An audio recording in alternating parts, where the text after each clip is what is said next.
Баршаңызға сәлем достар. Бүгін сіздермен бірге творожный пирог дайындаймыз. Ол үшін ең алдымен бөлме температурасына жұмсақ сары майға қантымызды салып, шанышқының көмегімен езіп аламыз, немесе миксерлесеңіз де болады.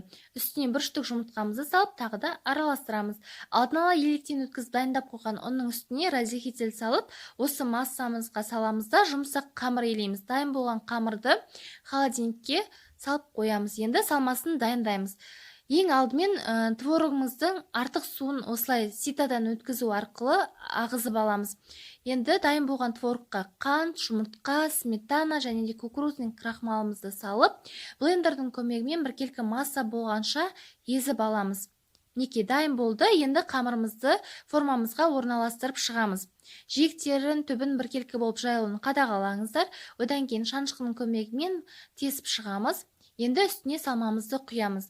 Салманың бетіне қарақатты кукурузный крахмалмен араластырып алып, орналастырып шықтым. Бұл жерде кукурузный крахмал, яғни жемістің артық суының шығып кетпеуін қадағалайды. Алдын ала қыздырылған пеште шамамен 40-45 минутқа пісіріп аламыз. Пирогымыз толықтай бөлме температурасында суытып, одан кейін холодильникке 4 сағатқа кемінде салып барып, формасынан шешеміз. Бетін өз қалауыңызша әрлесеңіз болады. Мен бетіне қант ұнтағын сеуіп шықтым. Өте дәмді болып шығады. Міндетті түрде жасап көріңіздер. Егер де рецепт ұнаса, лайк басып, пікір қалдыруды ұмытпаңыздар. Сіздермен бірге болған Перизат Манатовна.